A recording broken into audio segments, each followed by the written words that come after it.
Hello, welcome to Shrink Wrap.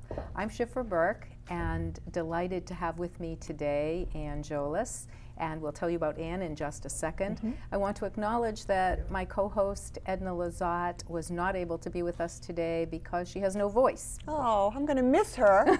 She's one of my Grace Trail buddies from a long time ago. That's it. And the person who brought your book. Yeah, she brought my book to like Croatia or someplace. Some exotic place, yes, and used it yes, all the time. Yes. And that was Rise and She Shine loved it. Anytime. That's right. We're not talking about Rise No. and Shine Anytime today, though. We're Right. talking about the fact that you have founded the Grace Trail. Yes. And before I even get there, Yeah. I want to do a proper intro. Okay, so go sit for back it. and Okay. enjoy. Oh, I can't wait to hear you know, about just- me, so go on. There you go. Maybe I'll learn something new. There you go. Well, you probably know that you won a really important award in 2013 as Life Coach of the Year for the Yes. International Coaching I Federation. knew that. I was there for that one. You were there for that. Yes. And you know that you're the author of 3 books. Yes. And the newest one Yes. is Find Your Footing, Find your footing. which we'll hopefully talk more about Yep. during this show. Yep. What else should we know? We should know that you are a life coach, Yep. and that's your, as far as I know you, and our audience doesn't know that we're colleagues and friends, have Right. become friends. Right. And I've gotten to be coached by you as well. So I know that a big part of what you do is you really help people figure out what they want to be doing to make their lives more meaningful, more significant, so that as many mornings as possible they wake up feeling like they matter, life matters, and this isn't just marking time. Right. That time is a finite resource, Right. and we really want to be using it well. Right. And that one of the things that excites me about your work is that you're really, in my mind, Anne, you're really an innovator. You know, the fact that you created a whole process, the grace process, which Yes. again we'll talk about. Maybe can we just like touch real briefly? We can go wherever you want to go. Okay, Yep. so for the moment we'll just talk about the fact that the grace process consists really simply Yeah. of 5 kinds of major, let's call them questions, Yeah.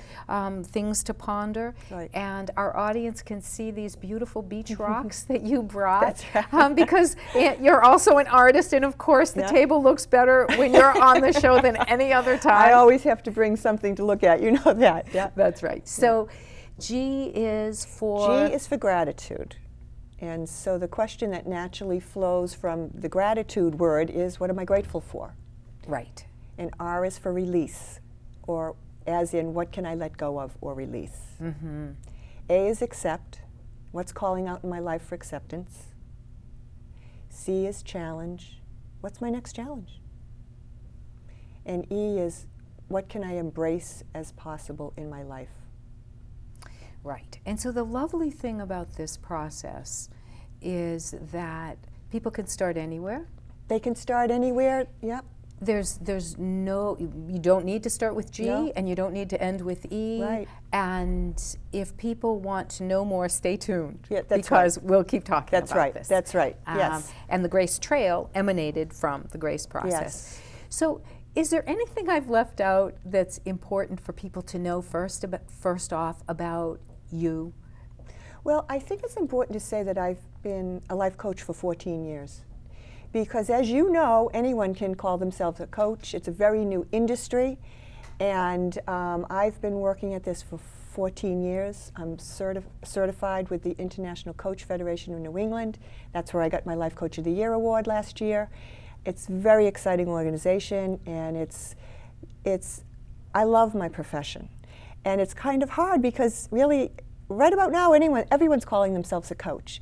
And there's lots of great coaches doing that, but it's nice that I have a long history of 14 years of doing this. So I bring lots of experience, lots of tools, lots of great stuff to the table. Yeah, and I would add to that that you have the 14 years as an official life coach. Yes. And that prior to that, not that you don't look like you're just 35, but we could probably guess you have a few more years. A few more years, There yeah. may be a few more years in there where you had professions that in some ways lent themselves to a certain kind of life Absolutely. coaching, right? Absolutely. I was an occupational therapist decades ago, so yes. Right. Yes, I would say all roads were leading here. Yes. That's what I'd say. So I would say yes. You have the foundation. You had the foundation of being a life coach, and then officially became a life coach. Learned some even more tools. Right. And one of the things I respect is that you keep learning. I keep learning. That's and right. that's an important thing for you. Yeah, it really is. So let's move on to the Grace Trail. Okay. So the Grace Trail. Walk, wander, wonder. That's right. Yeah. That sums up the Grace Trail. It's simple and 3 simple words: walk, wander, and wonder. All right. Yes. And one can do that on a real trail. Yep. In Plymouth, Mass. Yes, yes. And one can do that sitting in a chair in their kitchen. Anywhere. You can walk the Grace Trail literally anywhere, anytime, with anyone. You just have to know the 5 questions. And then you ask them either of yourself and then listen for the answer, or with someone else. You ask them and then you listen to their answer. So it's a process of asking the questions and then really being present to what answer shows up. Yeah. And you and your husband John did exactly that many years ago, right? Can you tell us something about that? This process has actually evolved over 10 years, if you can imagine that. And 10 years ago, my husband and I and our family, we ran into a really tough patch. And I found that I lost my bounce, my balance, and my breath. And I was really floundering. And I kept saying to myself, I really need to step into a state of grace. And I didn't mean anything religious by that. What I actually was picturing, like I was in this swirling storm, and I was trying to get to the eye of the storm where I know it's calmer, more peaceful, and I could think and live from that spot. And that's when I saw the 5 words. I saw gratitude, release, accept, challenge, and embrace. And I started asking the 5 questions that flow from those 5 words. And so I'd, throughout the day, call my husband, say, just listen to this, and he'd thankfully listen to me. And then one night he came home from work, he said, let's go do grace together. I said, that's awesome. And that summer, we walked around the block every single night after work, and we'd ask and we'd answer the 5 questions. And every time we did that, we felt that we went from a state of worry or despair to a place of more hope, where more was possible. And so for the past 10 years, I've really been studying the whole concept of grace, broken down in a really realistic, practical 5 steps for how do you walk from worry to more into what's possible. How do you do that? And so I've been sharing that in workshops and webinars. My first book, Rise and Shine Anytime, is a collection of all the grace questions. Right, that's the one that Edna took and to her workshop somewhere wonderful. Right. Yeah, and shared it, and they loved it. And keeps in her car, and when she feels that kind of angsty sort of thing that can come over us anytime, she just opens to a random page. That's right. And it's these questions are very centering questions. They're very centering. Yeah. I like to say, or what I've heard from people is, because I say they're simple questions, and they say, Anne, they're not easy answers. They might be simple questions. Yeah. And I think that's true, because this grace trail and the grace process is built on curiosity.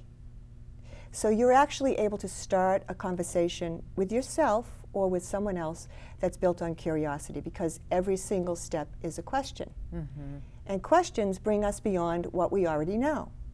So this process is actually a process that you can learn more about your life while you're living your life. Wow. Yep.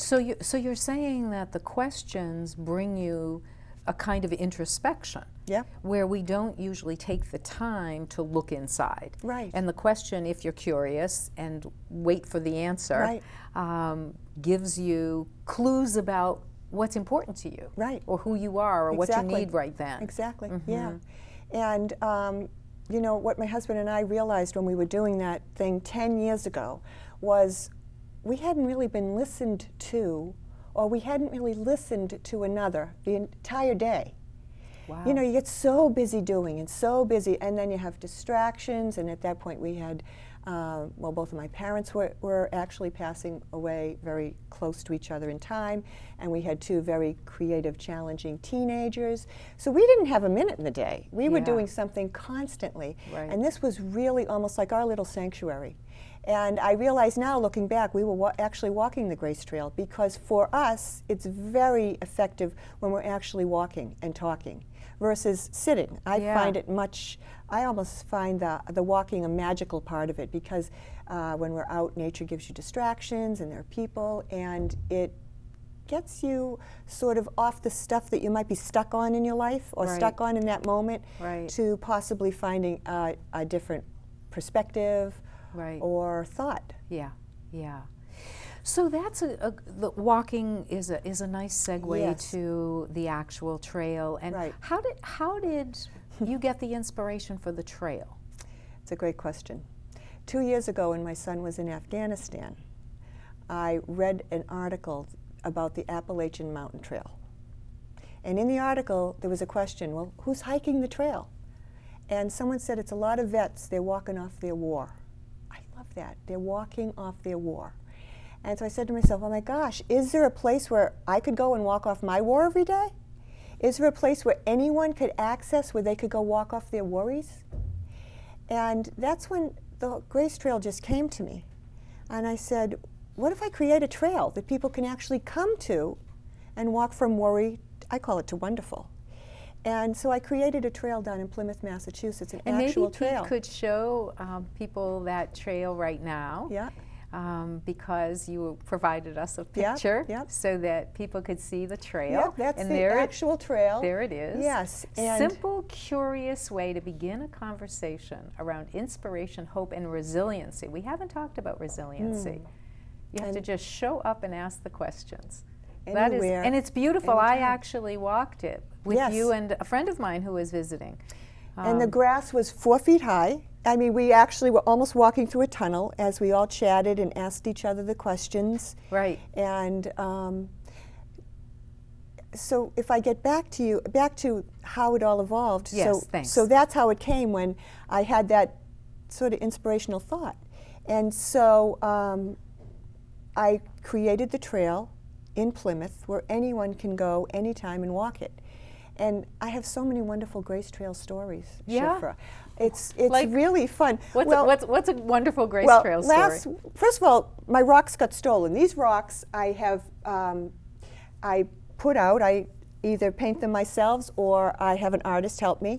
And so the trail is marked. There are trail markers that are natural. They put them down. And so as you walk the trail, you'll see G. And people can look at the maps on their phone. You can, if you go to my website, it says, here's the map. You can read it from your phone, or you can print the map. And I've put them throughout town and things like that. So as you walk along... When you said, you started to say, so the rocks got stolen. Oh yes, so the rocks. Okay, but these are the rocks. These rocks, you helped me carry these here. These are big rocks that I've found at the beach, and they've all been, smooth and rounded by the ocean. And so people stole them, like on a regular basis. The G was actually stolen every day for a month. And what they were doing was putting it in the woods, and so every day for a month I was rescuing it. So it wasn't exactly stolen, it was moved. Oh, no, that one was moved. The A was stolen 4 times, and it's now been returned twice. So I make up this story. I say, I think it was a teenage girl named Alice, or Amy, or Annie, who said, oh, look at this great little rock with an A on it. She puts it on her bureau, and I see her mother or father come in and say, oh, that's really cool. Where'd you get it? And so they look up Grace Trail. And the parent says, you mean you took the rock from a parent who put a trail down for her son who's in Afghanistan? So the rocks have come back twice, which is so funny. And I don't really know what happened. I made that one up. But that's sort of how I picture it. But last week I was walking it, and I was walking with my dog, Willie. And I wasn't really thinking. I was just out on the trail, because I'm out on the trail a lot anyway. It runs right by Plymouth Harbor. It's a spectacular, inspirational spot. And I noticed these little, they were probably 10 or 11 girls in front of me, and their little ponytails were going back and forth. 10 or 11-year-old girls? 10 or 11-year-old girls. And they're chatting and having fun like only girls 10 or 11 do. And one says, is that one? No, how about over there? Is that one? So finally I said, what are you girls looking for? And they said, oh, we're looking for grace rocks. I said, really? What's a grace rock? And they said, well, we found the G rock, we found the R rock, the A, and the E, but we can't find the C anywhere. I said, wow, what does it stand for? What do those stand for? So I'm sort of playing along because I can't believe how informed these girls are. They said, well, it stands for gratitude, release, accept, challenge, and embrace. I said, how do you know that? We went on the website with my mother, and she read it to us, and we read about this woman whose son was in Afghanistan. She created this trail for everyone. I said, well, I'm the Grace Trail lady. And they were like, oh my God, we've wanted to meet you. And so they reach in their pockets, and they said, we have something for you. And they pull out rocks that they made. And they said, we made rocks for the Grace Trail. Can we put them down at every letter? Yes, exactly. Wow. It was wow. So I picked up I wish I'd brought one. So they had painted hearts on rocks. So the hearts are on one side, and if you turn it over, it says inspired in 10-year-old writing. And so I said, oh, this is like the nicest thing anyone's ever done for me today. Let me tell you, how nice is that? I said, I would love you to put the rocks down. So as I walk the trail these days, I look and I see their little rocks are there, and other people are taking inspirational items and they're leaving them. Like the clamshell you can see over there, people are putting clamshells and putting little rocks in, or the rocks that I now put down. I actually, my sister's an artist, and so she's been working on, I gave you a little present there, Szifra. It's a bag of Grace Trail rocks. Right. And so these also have been collected from the ocean, and they're beautiful and well-rounded. I call them stones of hope. People say to me, is that a worry stone? I say, no, these are stones of hope. And they're nice that's to so interesting. feel. Yes. That's like, that is a real microcosm of you. It is. Yeah, don't you think, someone else would label the worry stone thinking they were saying something hopeful, right? You rub the worry stone so you don't have the worry, but that doesn't quite satisfy you. No. You want it to be stated in that positive, hopeful, forward-moving direction. Well, if you have a choice between negative and positive, I'm always going positive. Yeah. Yes. Yeah, so, it's interesting. It is interesting. So you can see that so people... These are very lovely. Well, ever since we started putting those out, I said, why don't I put little stones out that they can take, and maybe they'll leave my big stones. So it worked. So I put out rocks every week, and it's increasing the amount of rocks I need to put out every week, which is a joy to me, because I picture people taking these stones of hope and taking them home, and I hope being inspired, or I got a note on my Facebook page, my Grace Trail Facebook page, and it was a woman who said, Anne, I've been walking the trail for the past year, and I've been very sad walking it because I'm walking with my spouse who has Alzheimer's, and he walks with me. And she said, ever since I've discovered the Grace Trail stones, I carry them with me. And she said, it really elevates me. It takes me from a negative to starting to ask questions about what's going right in my life, what's in my control, what can I change. And that was my hope for the Grace Trail, was for this to just very quietly and organically spread so people find it and enjoy it. And my mission is really to bring inspiration, hope, and resiliency to people. Yeah, and to bring it not just to people who can walk the trail in Plymouth. Right. But am I right that you have a bigger vision? We haven't had the chance to talk about this yet. Yes. So maybe, what is your hope or your vision for what else beyond Plymouth? What happens to the Grace Trail? Well, the Grace Trail is already going places. It's very interesting. Next week I'm going to be at Dana-Farber. I work with a group of cancer survivors there. I'm a cancer survivor. My husband, I just have to tell you that little bit, is a cancer survivor. So I go into Dana-Farber and I work with cancer survivors in there. And I'm going to be there next week, and we're going to walk the Grace Trail at Dana-Farber in their facility. And there's a whole process I set up to engage the entire group in meeting each other and asking the questions and listening to each other's answers. And so...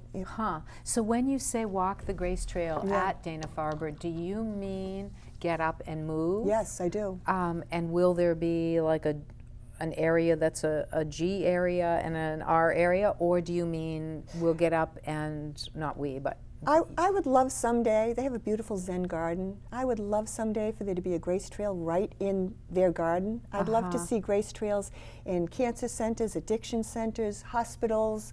I'd love them in corporations. Yeah. So next week what I'm going to do is, it's really a virtual Grace Trail, meaning we'll get up in a circle and there'll be an inner circle and we'll just stand and look eye to eye with one person at a time, ask and answer, then you move to the next one. Yeah. So I may bring the stones if I feel really strong, like I can schlep them that day. I'll bring them, but if not, we'll use something very simple, because you don't need the stones. Right. You just need the questions, and you need a desire to learn more about each other or yourself. Yeah, yeah.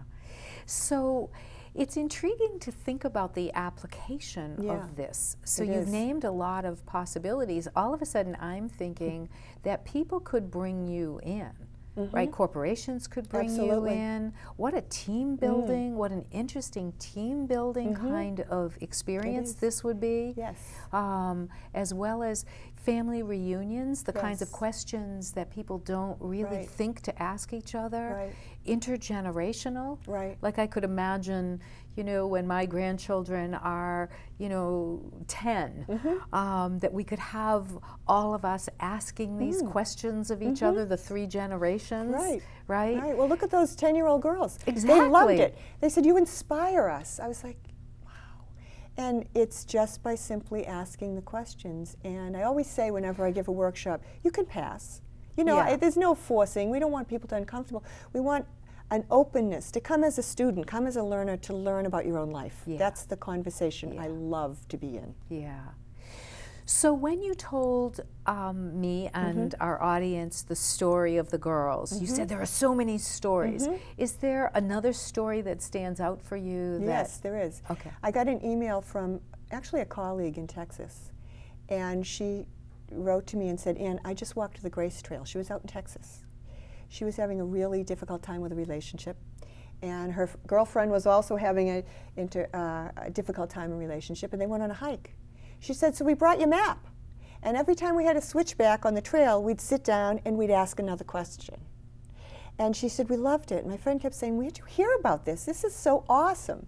And they both felt that by walking the process, that first of all, they learned so much more about each other that they didn't know. You really get to be, it can be very intimate what you learn about each other. So there's, you know, you have to trust the person that you're asking and answering with.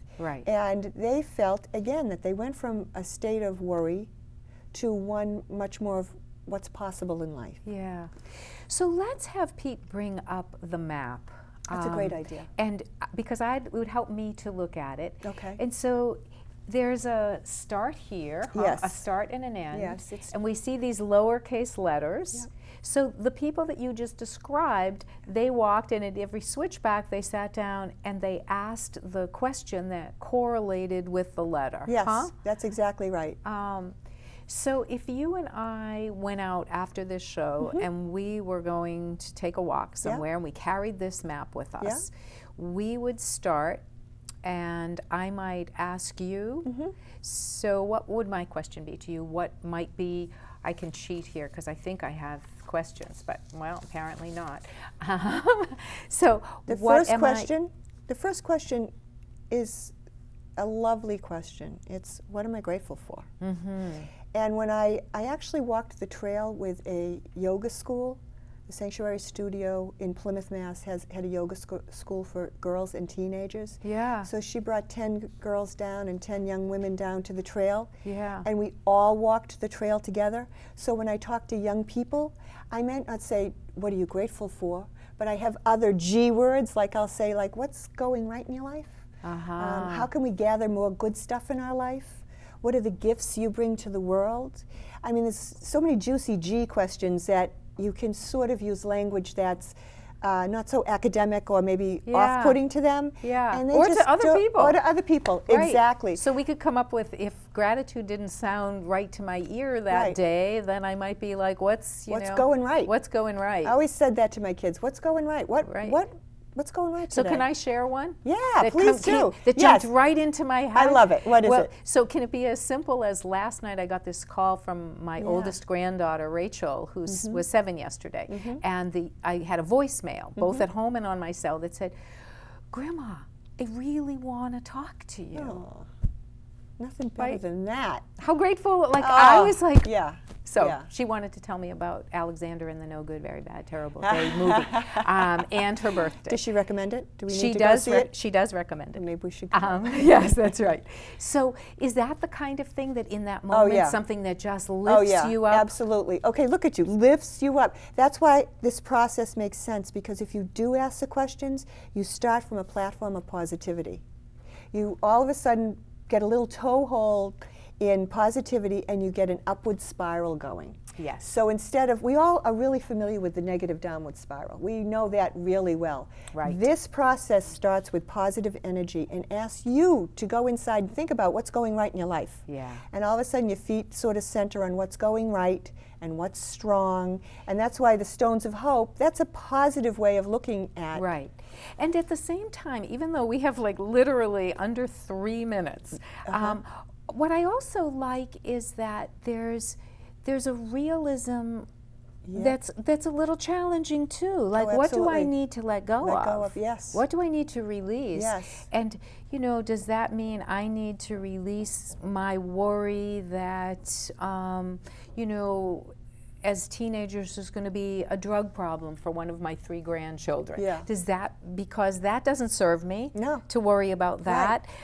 So it requires me again to think and to be honest with myself, and there's positive momentum from letting go of that, right? Oh, and the reminder, right? The reminder. And it's funny because there's all kinds of different kinds of letting go, and that's what I use in my workshops. But for something like that, what I'd say is just put it to the side. You have that worry with teenagers, and you'll always have that worry. But instead of having it right here, let's just put it over there and know that's a possibility, and that's a form of letting go too. Right, right. Yes. That's a good point. It doesn't have to be all or nothing. No, it doesn't mean okay, it's not I'm so never thinking about that, right. No, right, no, right. No, there's all different degrees of letting go, and sometimes just being able to put it to the side for a while is a huge relief. Yeah. And when you do let go, then there's room opens up for other things to appear. Right. Yeah. So in our very last minute or so, I know that we had lots of things that we were talking about. Right. Possibly you gave me this lovely list of questions, and I don't know if there's something that's in your mind that you'd like to close with? Or I'd love to my dream is to have grace trails all over the country. I'd love one on Spectacle Island in the middle of Boston Harbor. How cool would that be to take a sunset cruise? Let's go walk the Grace Trail. I'd love a grace trail in corporations, as I said before. I would love this to be accessible to all. Possibly go across the country and have different grace trail walks for a cause. I don't know where it's going to go, but I do know one thing: it's going. Yeah, it's moving. It's moving. It's walking. It has life. Yes. Has legs. It has life and legs. It's on the trail. The Grace Trail has taken off, and where it goes, I don't know, but it's very exciting. Good. And I'm so glad to be back here with you again. Well, I have 2 quick things, and I don't know if I'll have time for them. But one of the things we were going to talk about is flounder forward. Oh, floundering forward. And floundering forward, and I just want to say that in case we do another show, we could do it almost on that. And the other is Find Your Footing, which sounds the opposite. Right. But it's available. That's your book, and That's it's my available on Kindle. Yes. And the profits go to the Wounded Warrior Foundation? Project. Wounded Warrior Project, yeah. So in the 30 seconds or so,